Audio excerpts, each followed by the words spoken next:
notre maison brûle. L'accord de Paris pour le climat est accepté. Our biosphere is being sacrificed. We are on a highway to climate hell with our foot still on the accelerator. Nous devons aller au bout de la solidarité financière. We have to act. Not just to come here and make promises, but to deliver on them. Bienvenue dans Source diplomatique, le podcast qui vous plonge au cœur de la diplomatie française. Avec cette série, La Fabrique, nous entrons dans la mécanique des grandes négociations, au plus près du travail de terrain. Je suis Anne-Claire, je travaille pour le porte-parole du Quai d'Orsay, et je vous propose de me suivre dans les coulisses de la COP28. Beaucoup. Et on en fait des kilomètres dans une COP. J'ai vu quelque part que le site faisait 5 km². Donc voilà, on ne reste pas assis derrière un micro toute la journée. Je m'appelle Louise Rousseau, je travaille au ministère de l'Europe et des Affaires étrangères. Et je suis la chef du pôle eau, pollution et affaires transversales. Et je suis à la COP pour négocier sur les enjeux financiers en lien avec le climat et l'environnement. On a une décision sur le fonds de réponse aux pertes et préjudices qui est déjà adoptée et on peut se concentrer sur les autres sujets sans avoir de stress, qu'elles soient remises en cause. Donc c'est plutôt bien. Mais alors maintenant, le travail il continue puisqu'on a quand même 17 points d'agenda de négociation sur la finance, le sujet sur lequel je travaille. Donc voilà, on a 17 décisions à faire aboutir dans les 2 semaines qui viennent. Donc c'est intense. Pas d'atteinte des objectifs de l'accord de Paris sans coopération internationale. Et pas de coopération internationale sans financement. Pour que chaque pays puisse mener des actions pour atténuer les effets du changement climatique et pour s'y adapter. La France et l'Union européenne sont les principaux contributeurs à la finance climat internationale. Ils défendent le principe que les arrangements financiers et les fonds bénéficient en priorité aux pays en développement. C'est un des sujets majeurs de la COP28. Je me félicite des avancées qui ont été obtenues lors de cette COP, Président, sur les pertes et préjudices. La France financera jusqu'à 100 millions d'euros en fonction des éléments de gouvernance de ce sujet. Et avec la Barbade, le Kenya et plusieurs autres, nous lançons officiellement lors de cette COP une task force internationale qui devra justement prendre ses conclusions au G20 de Rio pour mettre en place une taxation internationale lors de la COP 30. C'est une nécessité si on veut un vrai résultat.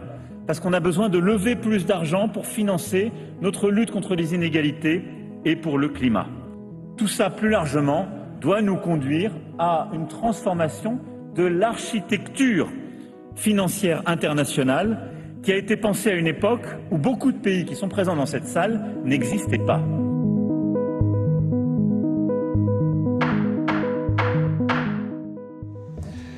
Donc bonjour à tous. Donc nous avons eu une journée assez chargée avec la visite du président de la République qui est parti. Stéphane Crouzat, ambassadeur climat. Donc je serais intéressé de savoir d'ailleurs de votre part ce que vous aurez retenu de plus important parmi les annonces. Et moi je commence par celle du président de la République, le nôtre, qui a annoncé donc 100 millions, up to 100 million euros, sous condition de gouvernance. Donc de votre côté. C'est bon. Bonjour à tous. Jean-Christophe Donnelier, j'étais jusqu'à hier en fait le représentant français au comité transitionnel sur les pertes et préjudices. Et maintenant je suis sans travail, donc presque. Voilà. Et tant mieux, je pense. Et puis je suis content de voir que la France est au rendez-vous aussi de cette affaire. Je pense qu'on doit à Jean-Christophe a big row of applause.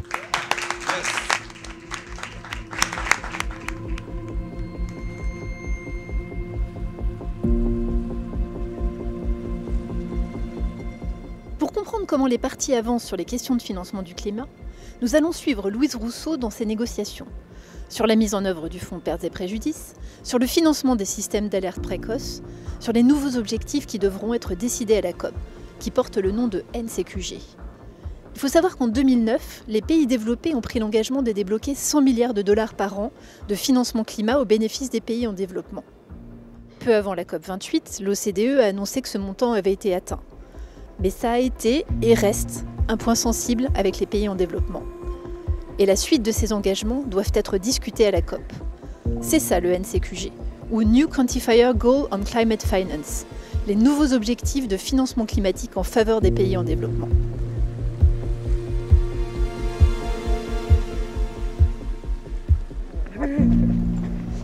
Illimité. De toute façon, tu as déjà rendu ta copie.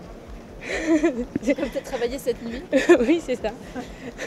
Non, mais je me suis réveillée beaucoup trop tôt, à 5h45, 1 heure avant mon réveil. Parce que j'avais reçu plusieurs textes à relire et à commenter et à partager avec d'autres collègues pendant la nuit et si possible avant 7h30 ou 8h du matin. Donc, on vient de comprendre en étant ici à la COP, c'est que vous travaillez 24 heures sur 24, sauf la journée de relâche.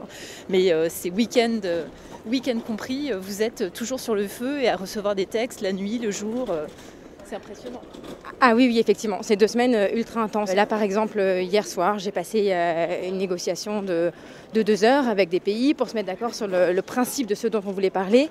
Et on se retrouve ce soir à partir de 20h, parce que personne n'est disponible avant 20h, pour passer autant d'heures qu'il le faudra pour aboutir à un accord sur un texte précis.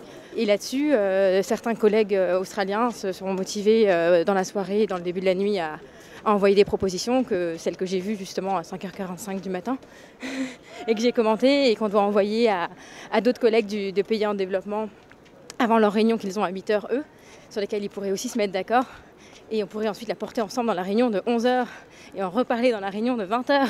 Peut-être qu'il y a un degré d'urgence supplémentaire que vous ressentez tous, négociateurs. Ah oui, l'urgence elle est là.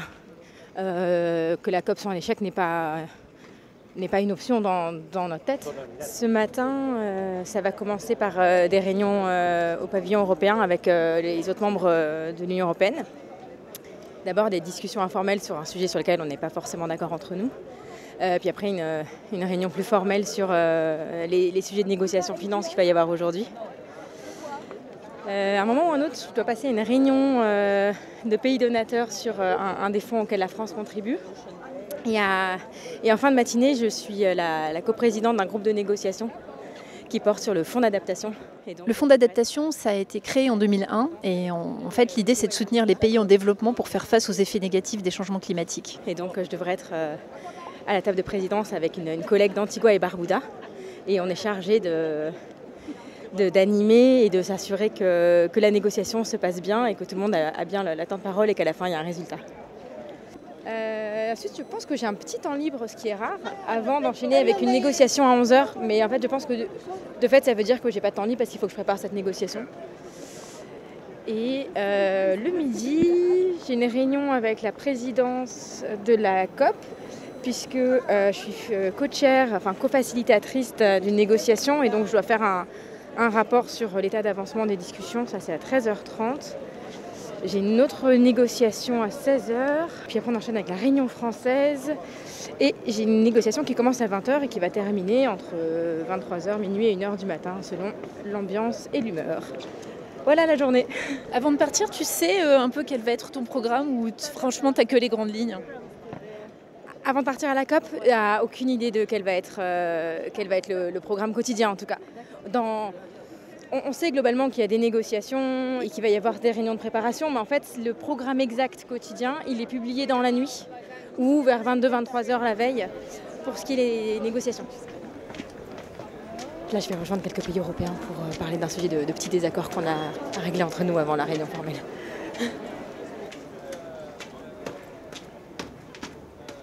Alors, on est sur le site de l'Exposition universelle 2020 et donc c'est un site très surprenant. C'est un mix de bâtiments qui étaient les pavillons nationaux, donc qui ont des architectures mais incroyables. Là, on est devant une sphère multicolore avec des traits horizontaux jaune, bleu, rouge, noir, vert. On dirait une station lunaire, mais années 70. Et à côté de ça, on est sur il y a un bâtiment un peu ondulé avec une décoration qui fait un peu Asie centrale. Et puis à côté de ça, il y a des bâtiments tout carrés en béton avec des portes pas finies. Il y a de tout. Je me suis plantée. C'est de l'autre côté.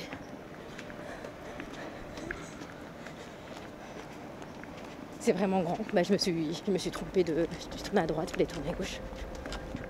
C'est pas bon d'être un négociateur avec un mauvais sens de l'orientation.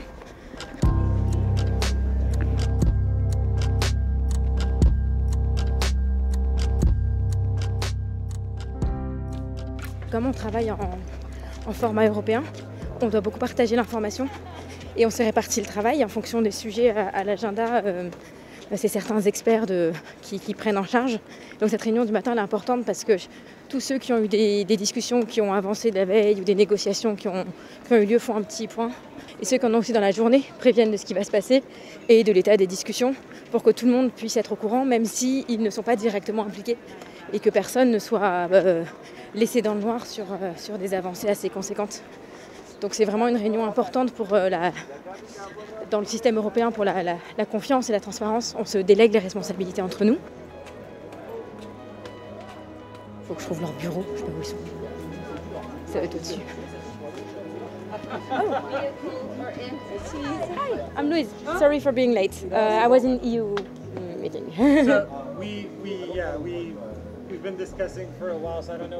En attendant que Louise finisse sa réunion, on va voir ce qui se passe du côté de Charlotte. On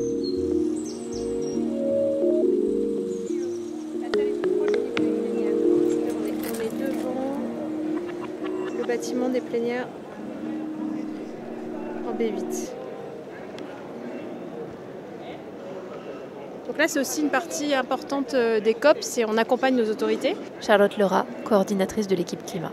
Il faut veiller à ce que tout se passe bien, c'est un peu le protocole, tant sur la forme que sur le fond, qu'on les aide à être au bon endroit. Ils sont en train de passer la sécurité là. Donc là, c'est l'arrivée de la secrétaire d'État qui va participer à un événement qui est important pour nous, pour mettre en valeur tout ce qu'on fait sur les alertes précoces et aider les pays qui sont vulnérables au changement climatique. C'est un point important parce que les communautés qui sont les plus vulnérables dans les zones sensibles au réchauffement, elles sont un peu prises de court par des catastrophes climatiques. Et donc il faut des moyens d'alerte préventive. Et pour la France, c'est la secrétaire d'État Chrysoula Zacharopoulou qui va s'exprimer. Donc là, sur cette séquence, en fait, il n'y a que 2 personnes qui peuvent accompagner la ministre. Donc nous, on sera à l'extérieur, mais on va pouvoir peut-être avoir aussi sa réaction à la suite de cette séquence, parce que c'est un sujet important pour la France.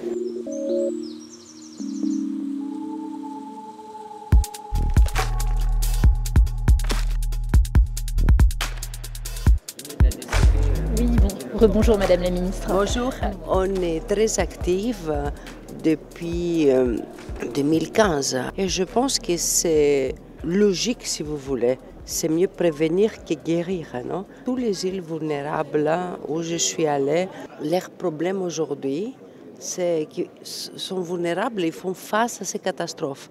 Alors pour eux, investir sur des instruments météorologiques qui peuvent prévenir, c'est le meilleur investissement.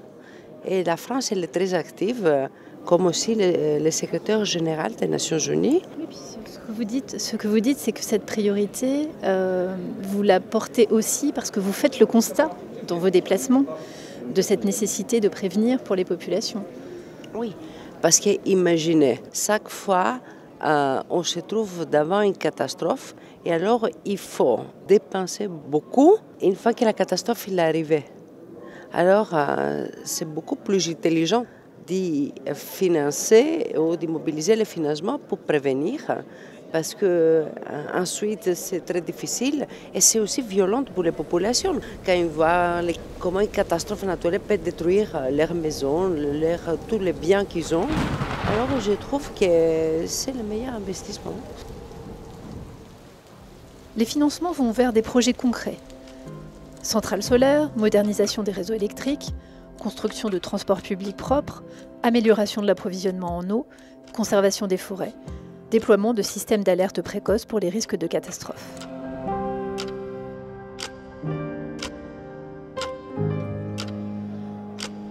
De l'autre côté du site de la COP, Louise est sortie de sa réunion et discute avec ses homologues.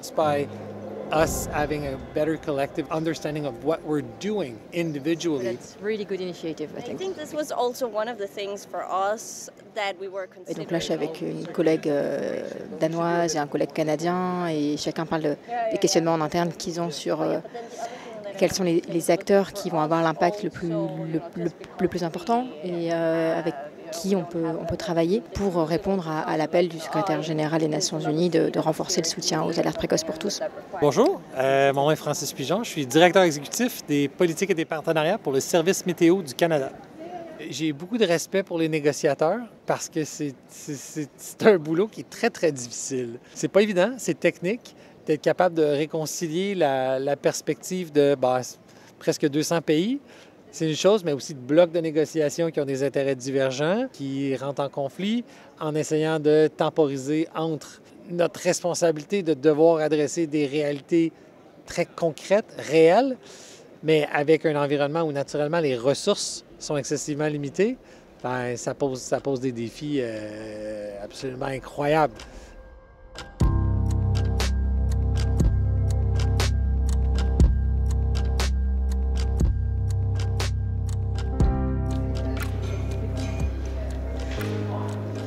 On repart. Je dois aller rejoindre une autre réunion avec des pays qui contribuent à l'initiative Alerte précoce pour tous, lancée par le secrétaire général des Nations Unies. C'est tous les pays qui contribuent financièrement à cette initiative, dont la France, donc, et qui s'y en parallèle. Donc j'ai prévenu que je serais en retard et maintenant on y file. C'est le labyrinthe. Zone B5, building 52.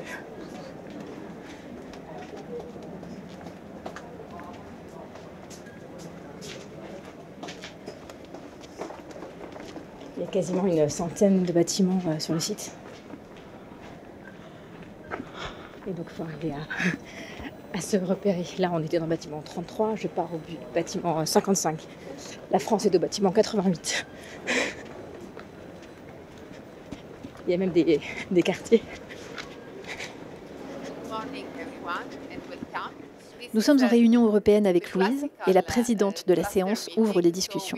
Start with the tour the table and then we will see how we will organize the work of today. Before starting, I would like to remind you that today is the Finance Day, but it's the Pink Finance Day. Alors là, elle parle du Pink Finance Day qui se tient aujourd'hui, qui traduit la volonté de mettre en avant le rôle des femmes dans la finance climat, mais aussi les questions de genre dans le financement climat.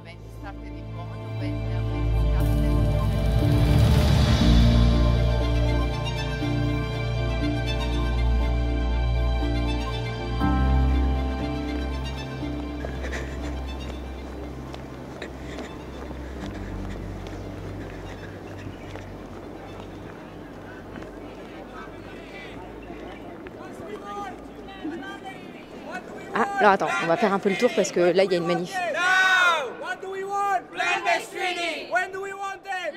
arrive régulièrement qu'il y ait des espèces de petites manifestations ou de happenings de la société civile qui essayent d'interpeller à la fois les médias qui sont présents sur le site, mais surtout les personnes qui prennent les décisions dans les négociations pour leur mettre la pression et les inciter à ne pas perdre de vue certains enjeux qui sont importants pour eux. Louise, so what are we going to do today? Are you ready for the negotiations on GCF and JEF? Louise est en train de parler avec un de ses collègues européens. The session will start in a few minutes, so it's really good to get this going. Yes, but I think on the JEF side, I think we're quite clear, but yes, we have to check that. Okay.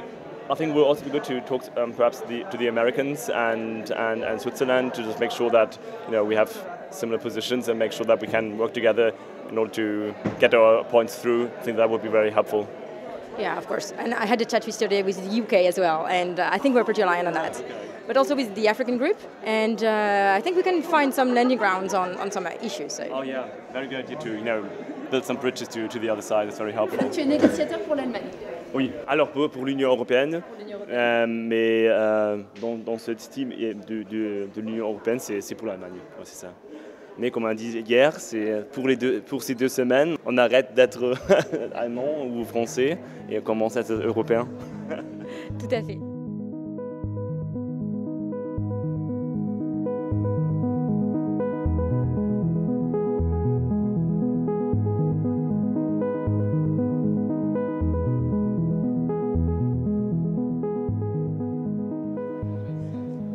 Après les négociations sur le fonds pertes et préjudices, des réunions formelles et informelles avec ses collègues européens, Louise se prépare à négocier sur le soutien apporté aux pays en développement pour qu'ils puissent rendre compte de leurs émissions. On entend beaucoup parler d'atténuation et d'adaptation à la COP. En fait, il faut comprendre que face au changement climatique, il faut agir sur 2 fronts à la fois. L'atténuation, c'est les mesures pour enrayer la hausse catastrophique de la température de la planète. L'adaptation, c'est pour aider les populations et les gouvernements à surmonter et à réduire les conséquences des changements climatiques déjà présents.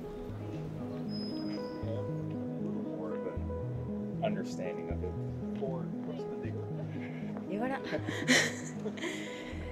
C'est fini. Pas sur une note très positive. Là, j'étais en négociation sur le soutien financier qui est donné aux pays en développement pour qu'ils puissent faire le rapportage des émissions de gaz à effet de serre et qu'ils puissent rendre compte publiquement des émissions qu'ils font. Et il y a un des 2 points d'agenda qui malheureusement n'a pas réussi à aboutir. On va continuer d'en parler, mais en juin prochain. Il y en a un autre, on a encore un peu d'espoir. On a demandé au président de l'organe dans lequel on travaille actuellement, qui s'appelle le SBI, l'organe subsidiaire de mise en œuvre, qui nous accorde un peu plus de temps la semaine prochaine pour qu'on ait le droit de continuer à trouver un accord, parce qu'on pense qu'on peut trouver un accord. Là, ce qui a bloqué, c'est qu'il y a un mix de choses. Il y avait des désaccords sur le contenu des activités qu'il fallait proposer pour soutenir les pays là-dedans. Et il y a certains pays qui n'ont pas forcément aussi envie de faire un rapportage des émissions de gaz à effet de serre extrêmement précis. Donc disons qu'ils sont plus ou moins motivés. Et l'articulation avec d'autres enjeux de négociation. Et voilà, là, le Brésil a précisé avoir une approche holistique des négociations, ce qui est une manière très imagée, très poétique de dire qu'ils attendent de savoir ce qu'ils ont ailleurs pour dire oui à certains endroits. C'est la vie des négociations. Parfois on y arrive, parfois ça dépend pas que de nous. Et les discussions vont continuer, c'est ça qui compte. Et il nous reste une semaine, on n'a pas fini. Une semaine en temps de COP, c'est une éternité. Le nombre de choses qui peuvent se débloquer en 3-4 heures ici, c'est inimaginable par rapport au temps normal. Donc déjà, l'avenir c'est déjà cet après-midi, ce soir et après-demain. Et beaucoup de choses peuvent se passer. Nous retrouvons Stéphane Crouza et l'ensemble de l'équipe française pour la réunion du soir. On fait le point sur les blocages, les avancées, les points importants à faire remonter aux autorités. Est-ce qu'on peut commencer par vous, par les négos, ceux qui étaient en salle?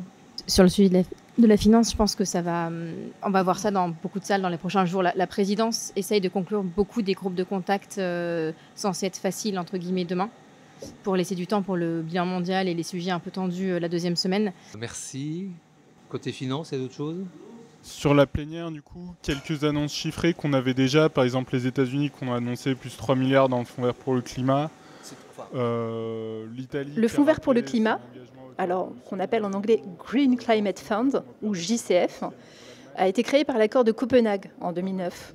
En fait, c'est le plus grand en fonctionnement aujourd'hui. Le Fonds vert aide les pays en développement à investir pour limiter le réchauffement climatique. Alors ça va des panneaux solaires aux projets agricoles. En fait, c'est toutes les initiatives qui vont aider les pays en développement à se passer des énergies fossiles ou à s'adapter. La France, elle a confirmé qu'elle contribuerait au fonds à hauteur de 1,6 milliard d'euros en octobre 2023, à Bonn.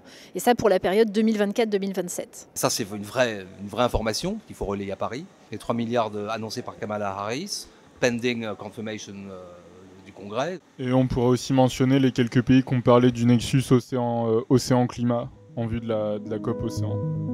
Nous sommes au 6e jour de la COP 28. Il reste encore de nombreux points à négocier sur les enjeux de financement. Les attentes sont fortes et nous saurons vraiment en fin de COP si les parties vont hausser leur degré d'ambition pour le futur.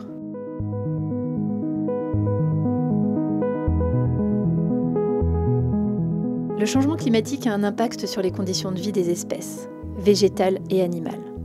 Penser la lutte contre le changement climatique en lien avec l'impact sur la nature est donc essentiel.